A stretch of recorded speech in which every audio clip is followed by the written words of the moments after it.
Hello friends, welcome to let's discover it. पिछले chapter में हमने क्या क्या कवर किया था? तो पहले पिछले चैप्टर में हमने कवर किया था, पार्ट 1 में हमने क्या कवर किया था कि कार्टोग्राफी किसे कहते हैं। मैप 1 को 1154 में बनाया गया था अरब जियोग्राफर के द्वारा, फिर और अल-इदरीसी थे अरब जियोग्राफर। और मैप 2 को भी कार्टोग्राफर, फ्रेंच कार्टोग्राफर के द्वारा 1720 में बनाया गया था। दोनों में जो 600 ईयर्स का डिफरेंस था। प्लेस जो है मैप 1 में मार्क है अरेबिक में, बस यही चीज़ हमने पार्ट 1 में देखा था। और बहुत सारे स्पेलिंग मिस्टेक भी है। उत्तर प्रदेश में जो कन्नौज है उसको कुछ और भी लिख दिया गया है यहाँ पे, सॉरी, हाँ यहीं पे नहीं, यहाँ पे सॉरी, हाँ। तो और मैप 2 जो है ये बता चुके हैं। और ये जो हमारा मैप 2 है, जैसा कि आप यहाँ देख सकते हैं, जो 1720 में बनाया गया, वो बहुत ज़्यादा सिमिलर है हमारे आज के इंडिया के मैप से, ठीक है। और इसको किसने बनाया था? उस दिन मैंने बताना भूल गई थी, इन्होंने बनाया था। क्या नाम है ये, देखें जरा सा, गियुलेमे डी इल्से। बहुत अजीब नाम है। तो इन्होंने ही मैप 2 को बनाया था, फ्रेंच कार्टोग्राफर थे ये, ठीक है ना। चलिए अब अगला में चलते हैं। पार्ट 2 में हमने टर्मिनोलॉजीज़ के बारे में सीखा था। टर्मिनोलॉजीज़ में हमने क्या देखा था कि हिंदुस्तान वर्ड को 13th सेंचुरी में मिनाज सिराज ने यूज किया, ठीक है, पर्शियन में, जिसका मतलब था पंजाब हरियाणा और land between Ganga and Yamuna, ठीक है। फिर दिल्ली सुल्तान ने यहाँ के पॉलिटिकल सेंस को लेके डिस्क्राइब किया। फिर यहाँ पे जो सल्तनत थी उन, और 16th सेंचुरी में बाबर ने यहाँ के फ्लोरा और यहाँ पे कल्चर जो थे उनके बारे में किया। अमीर खुसरो ने भी यहाँ के कल्चर के को लेकर ही हिंदुस्तान टाइटल को यहाँ पे डिस्क्राइब किया है। फिर फॉरेनर्स क्या होता है? फॉरेनर्स आज में जैसे पाकिस्तान के लोग हैं तो वो फॉरेनर्स हो जाएंगे हमारे इंडिया के लिए, ठीक ना। लेकिन एट दैट टाइम क्या होता था कि जैसे हम पटना के हैं और आप दिल्ली के हैं, तो हम दोनों एक दूसरे के लिए फॉरेनर्स हो गए। यहाँ तक कि कोई अलग अलग डिस्ट्रिक्ट से भी बिलोंग करते हैं तो हम लोग एक दूसरे के लिए क्या हो गए? फॉरेनर्स हो गए। कोई भी फॉरेनर, ये भी हो सकता है ना, फॉरेनर टर्म हो गया, इसका मतलब कोई भी दो लोग जो एक दूसरे को ना जानते हों, ठीक है। लेकिन एक ही विलेज में जब दो तरह के पीजेंट रहते हैं तो वो एक दूसरे के लिए क्या? फॉरेनर्स नहीं होंगे, ठीक है। हिस्टोरियंस एंड सोर्सेस पे भी पढ़े थे। हिस्टोरियन एंड सोर्सेस जो था वो टेक्सचुअल रिकॉर्ड पे बेसिस था, इंस्क्रिप्शंस पे, आर्किटेक्चर, टेक्सचुअल रिकॉर्ड पे, इसी सब पे। तो आप एक बार और वीडियो रिमाइंड कर लें। और ये तो बहुत इंपॉर्टेंट था, 2 पॉइंट आप बहुत ही अच्छे से याद रखें, ठीक है। और क्या क्या आए थे यहाँ पे? नहीं, ये प्रिंटिंग प्रेस नहीं था एट दैट टाइम, तो उसको लेके पीपल ने यूज किया। आर्काइव्स क्या होता है? Very important. नहीं समझे पिछला वीडियो देखिए, सब समझ जाइएगा। चलिए, तो आज हम सीखेंगे new social and political groups mean 700 to 1750 के बीच में। चलिए यहाँ देखते हैं। वो मेरी थोड़ी तबीयत ठीक नहीं है इसलिए थोड़ा धीरे आवाज़ निकल रहा है। तो 700 to 1750 के बीच में new social and political group कैसे चेंज हुए थे? तो ये ह्यूज चैलेंज था हिस्टोरिकल्स के लिए, हिस्टोरियंस के लिए। क्यों? क्योंकि यहाँ पे वेराइटी ऑफ डेवलपमेंट्स हुए थे एट दैट टाइम, ठीक है। क्या क्या डेवलपमेंट हुआ था ये भी सीखेंगे, ठीक है। तो बहुत सारे टेक्नोलॉजीज़ हमारे अपीयरेंस हो गए थे, मीन्स 700 to 1750 में आए थे, ठीक है। और क्या क्या आए थे? जैसे पर्सियन व्हील जो था हमारा, वो हम यूज़ करने लगे थे इरिगेशन में। स्पिनिंग व्हील को वीविंग में यूज़ करने लगे थे, ठीक है। Fire arms means combat. Fire arms का मतलब क्या होता है? फायर आर्म का मतलब होता है क्या पता है? आग्नेय अस्त्र, तोप, जैसे बंदूक हो गया, तोप वगैरह, बारूद, यही सब मीन्स आ जाता है अग्नेय वस्त्र में। आग से जुड़ी कोई भी चीज़ को अग्नेय वस्त्र हम, अग्नेय अस्त्र, वस्त्र नहीं सॉरी, अस्त्र, ठीक है। जैसे एक रॉकेट भी है ना, थोड़ा कलर चेंज करें, हाँ। तो ये क्या है? अग्नेय अस्त्र। चलिए, तो क्या क्या आया था? स्पिनिंग व्हील को वीविंग में यूज़ करने लगे थे हम लोग। फिर ये भी आया था fire arms in combat. Combat means क्या होता है? कॉम्बैट मीन्स वार होता है। क्या होता है? वार, ठीक है। और इस टाइम में new food and beverage arrived in सब कंटिनेंट। सब कंटिनेंट में हमारा, चलिए ये है हमारा क्या है? Asia continent. यहाँ पे जो छोटे छोटे स्टेट्स होते हैं ना, जैसे एक कंटिनेंट में जो हमारा एक इंडिया है वो क्या है? सब कंटिनेंट। पाकिस्तान अलग सब कंटिनेंट है। तो यहाँ पे potato, corn, chilli, tea, coffee, ठीक है, यही सब चीज़ें आई थी। और remember that all this innovations, new technologies and crops came along with people, ठीक है। इसका मतलब देखिए, ये हमें याद रखना बहुत ही इम्पोर्टेंट है कि ये जो innovation means new technologies and crops जो आए थे, कैम अलोंग विथ पीपल्स के साथ, who brought other ideas them as well, जो दूसरे आइडियाज़ को भी अपने साथ लाए थे। रिजल्ट में this was a period of economic, political and social cultural change. ये जो हमारा पीरियड था वो इकोनॉमिकल, पॉलिटिकल, सोशल और कल्चरल एक चेंज था, ठीक है। और फिर अगर हम बात करें तो ये जो पीरियड था हमारा 700 to 1750, बार बार रिपीट कर रहे हैं, बहुत ही इंपॉर्टेंट है, मिडिवल टाइम में, ठीक है। क्लास 8 में हम MD पढ़ेंगे, MH पढ़ेंगे। क्या होता है MH? Medieval history. Great mobility का मीन्स ज़्यादा घूमने फिरने का टाइम था, मोबिलिटी मीन्स होता है ज़्यादा घूमना फिरना, ठीक है। तो जो बहुत सारे ग्रुप ऑफ पीपल जो थे वो ट्रेवल करते थे बहुत लॉन्ग डिस्टेंस को अपॉर्चुनिटी के सर्च में।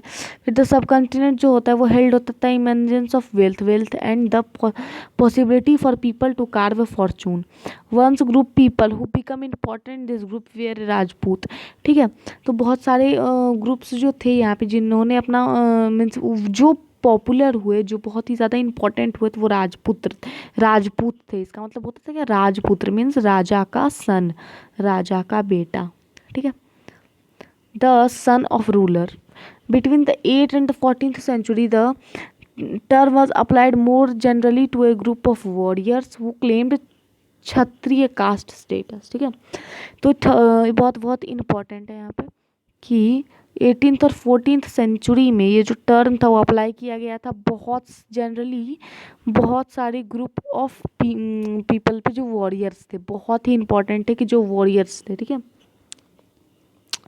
उन पे ये क्षत्रिय कास्ट का स्टेटस लगा दिया गया था, ठीक है। ये देखिए यहाँ पे दिख रहा है आपको, मेरे थंबनेल पे भी यही लगा हुआ है, पर्शियन व्हील। किस चीज़ में यूज़ किया गया था नहीं बताऊंगी, कमेंट करिए। ये जो टर्म था क्षत्रिय टर्म वो क्या इंक्लूड करता था, ठीक है। ये बस रूलर को एग्जिस्ट नहीं करता है, chieftain but also soldier and commander, ठीक है। या राजपूत का मतलब बस रूलर और चीफटेंट नहीं होता, इसका मतलब सोल्जर्स और कमांडर्स भी ये सर्व करता था in the armies of different monarchy all over the subcontinent, ठीक है। A chivalric code of conduct, extreme valour, great sense of loyalty were the attribute to Rajput by their poet and brands. देखिए यहाँ पे चिवल्ट्री code means ऐश्वर्य हो गया, एक ऐश्वर्य की बात हो रही है, जो कंडक्ट करता था एकदम में मखमली टाइप का सेंस, लॉयलिटी मीन्स वफादारी, और क्वालिटी, गुड क्वालिटी जो एट्रीब्यूट करता हो राजपूत को।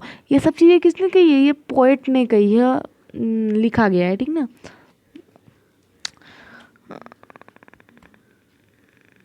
या other group of people such as Maratha, Sikh, Jats, Ahoms के बारे में हमने अभी मीन्स क्लास 7 में ही पढ़ेंगे। अहोम्स जो थे वो क्या थे? ट्राइब्स थे, पहला बात है। और ये ब्रह्मपुत्रा वैली से आके सॉरी म्यांमार से आकर ब्रह्मपुत्रा वैली में शिफ्ट कर गए थे, ठीक है।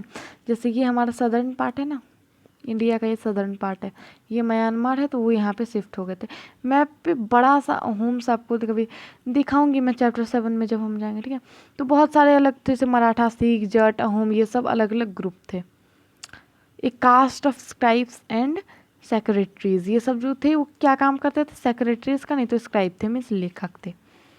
स्क्राइब्स का मतलब होता है लेखा जोखा जो रखते हैं ना, उसको लेखक कहते हैं। also used the opportunity by the age to become political importance throughout this कितना बड़ा है, बस इतना सही है। throughout this period there was the gradually clearing of forest and extension of agriculture, a change faster and more complete in some areas than in another, ठीक है। इसका मतलब देखिए यहाँ पे क्या बोला जा रहा है, यहाँ पे बोला जा रहा है कि थ्रू आउट द पीरियड, ये जो पूरा पीरियड हमारा बीता है वो बहुत ही बड़ा क्लियरिंग है था फॉरेस्ट का, ठीक है। और वहाँ पे बहुत एक्सटेंशन हुआ था एग्रीकल्चर का। अब एक जगह के हम फॉरेस्ट को क्यों काटेंगे? क्यों? क्योंकि हमें वहाँ पे घर गृहस्थी यही सब बनाना होता था, और फिर वहाँ पे कोई राजवट चलता था, इसलिए वहाँ पे पेड़ वेड़ काटे जाने लगे थे। तो हाँ ठीक है, तो एग्रीकल्चर के लिए एंड अ चेंज, ठीक है, और a change faster and more complete in some areas than in other, ठीक है। चेंज इन देयर हैबिटेट में जो चेंज आया, और बहुत सारे फॉरेस्ट ड्वेलर टू माइग्रेट। अब फॉरेस्ट हट जाएगा तो फॉरेस्ट के ड्वेलर को माइग्रेट करना होगा, तो वो माइग्रेट कर गए। Other started tilling the land and become peasant. दूसरे जो लोग थे वो टिलिंग करना शुरू कर दिए, लैंड को क्रॉप उगाना, और क्या बन गए वहाँ के फार्मर बन गए। हल जो होता है वो उठा के फार्मर बन गए, ठीक है। बहुत सारे पीजेंट बन गए। The new peasant group gradually began more to influence by regional market. देखिए जो एक बार this new peasant group gradually, जो न्यू पीजेंट ग्रुप था वो gradually began to influence by regional markets, chieftain and prized monasteries and temples, ठीक है। They become a part of large complex societies. जो न्यू पीजेंट्स के group बने वो gradually being to influence regional market, वो regional market में जाने आने लगे, चीफ्टेंस, प्राइस्ड मोनास्ट्रीज और टेम्पल्स में। They became of large complex society, वो लार्ज कॉम्प्लेक्स सोसाइटी में भी आ गए। एंड वे रिक्वायर्ड टू पे टैक्स, उन्हें टैक्सेस को पे करने बोला गया। Sorry, I am so sorry, shit, या वो पढ़ाते पढ़ाते एक बटन दब जाता है, फ़ोन में पढ़ाती हूँ तो इसलिए हो जाता है, या ठीक है, इतना हुआ। और बहुत सारे जो थे वो कैटल्स भी रखते थे, आर्टिसनल वर्क करते थे, एग्रीकल्चर एक्टिविटीज़ करते थे, और बहुत सारे काम करते थे, ठीक है। ये society become more differentiated, people were grouped into jati. जब ज़्यादा ही सोसाइटी बिकम हुआ तो उसको डिफ्रेंशिएट कर दिया गया किसमें, जातीज में, ठीक है, सब कास्ट और सब कास्ट में। Ranked on the basis of their background and their उनके ऑक्यूपेशन के बेस पे और उनके बैकग्राउंड के बेस के उन्हें जातीज में बांट दिया गया। जैसे आज भी है ना, भूमिहार हो गए, राजपूत हो गए, ब्राह्मण हो गए, शूद्र हो गए, तो वैसे ही होते हैं। ऐसे ही हमारी देश की यूनिटी को बहुत हार्म पहुंचाता है, पर यहाँ के लोग समझने वाले नहीं है। इससे लाख गुना अच्छा हमारे ट्राइब्स हैं जो जाति पे विश्वास नहीं करते। Ranked were not fixed permanently, rank जो था वो परमानेंटली फिक्स नहीं था। जैसे आज हम किसान हैं, कल अगर कोई व्यापारी बन गए तो हमारा जो जाति था वो हमारा चेंज हो जाएगा, यानी जाति भूमिहार है तो राजपूत हो जाएगा। मीन्स एग्जाम्पल ऐसा नहीं होगा कि भूमिहार है तो राजपूत ही हो जाएगा, कुछ भी हो सकता है, लेकिन वो जाति में हमारा बदलाव हो जाएगा। The status of the same जाति could vary from area to area, ठीक है। जाति frame their own rule and regulation, जाति जो होता था वो फ्रेम करता था अपना ओन रूल्स और रेगुलेशंस को।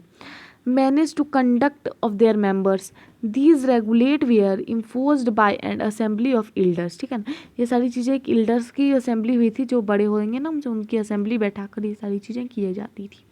सम एरिया जाति पंचायत, कुछ एरिया में जाति पंचायत हुआ करते थे, वेरी वेरी इंपॉर्टेंट है। But jati were also required to follow the rule of village, लेकिन जाति जो होती थी हमारा, उन्हें बोला जाता था, उनके रिक्वायरमेंट ज़रूरत होती थी फॉलो करने, किस चीज़ को फॉलो करने की, हमारे रूल्स और रेगुलेशन के फॉलो करने की जो विलेज में चलता था, ठीक है। Several village were govern by क्या यहाँ पे चीफ्टेन, ठीक है ना। बहुत सारे जो हमारे विलेजेस थे वो किसके द्वारा गवर्न किए जाते थे, चीफ्टेंस के द्वारा। चीफ्टेंस क्या होता है, सरदार, ठीक है ना, उसको बोलते हैं। Together there were only one small unit of state, together जो होता था वो छोटा सा एक स्टेट यूनिट स्टेट बनता था। Together they were only one small unit of state, okay, ठीक है। ये क्वेश्चन है। हाँ, हैबिटेट क्या होता है, refer to the environment of region and the social economic life style is of its residence. जैसे हम बहुत कोल्ड रीजन में रहते हैं तो वो हमारा हैबिटेट है, आप बहुत हॉट रीजन में रहते हैं तो वो आपका हैबिटेट है, कोई मिडिल रीजन में रहता है मीन्स ना ठंडा ना गर्मी, वो उसका है। हम रैन में तो ऐसे ही करके एक्स्ट्रा रैन हो गए, समर हो गया, जहाँ पे ज़्यादा गर्मी रहती है, जहाँ ज़्यादा ठंड रहती है, ठीक है, वहीं पे होता है। अब रीज़न एंड एम्पायर, ठीक है ना, तो वीडियो बहुत लंबा हो जाएगा। अगले वीडियो में हम कवर करेंगे क्या क्या पता है आपको, रीजन एंड एम्पायर को, इस मैप्स को भी कवर करेंगे, बहुत इंपॉर्टेंट है ये भी। यहाँ पे कितने सारे नाम दिए गए, सबको रटना है, बहुत इंपॉर्टेंट है। फिर लैंग्वेज और रीजन्स को कवर करेंगे, ठीक है।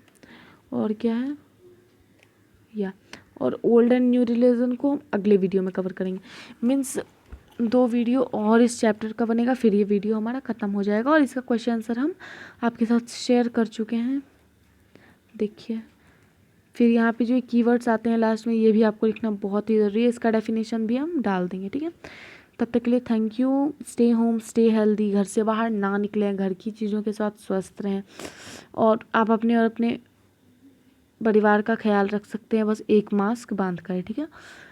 तो और मास्क सबसे इम्पॉर्टेंट है कि क्लॉथ वाला यूज़ करें, वो जो एक ब्लू टाइप से आता है ना, वो यूज़ ना करें, क्योंकि जब हम अपने नाक से सांस लेते हैं तो वो जो सांस आता है ना, उसमें इससे कीड़े पनप जाते हैं उस मास्क में, और उससे हम, मेरा तो मानना है कि जैसे 100% आबादी है हमारे देश की, ठीक है, उसमें से 5% लोग रोज़ मर रहे हैं नेचुरल डेथ से, ओके। फिर कम से कम 40-50% हमारे लोग मर रहे हैं कोरोना से, न सॉरी, कोरोना से मुझे तो लगता है ये नहीं, मीन्स ये रॉन्ग बता दी मैंने, मुझे तो लगता है कि 20% लोग ओनली मर रहे हैं, ठीक ना। लेकिन ये जो 40-50% हमारा न्यूज़ में दिखाया जा रहा है कि 40-50% लोग मरते जा रहे हैं, ये बस हमारा मास्क की वजह से हो रहा है, तो वो वाला मास्क यूज़ ना करें, ठीक है। ठीक है, वीडियो बहुत लंबा भी हो रहा है, अब अगले वीडियो में आपकी चर्चा करेंगे। Thank you.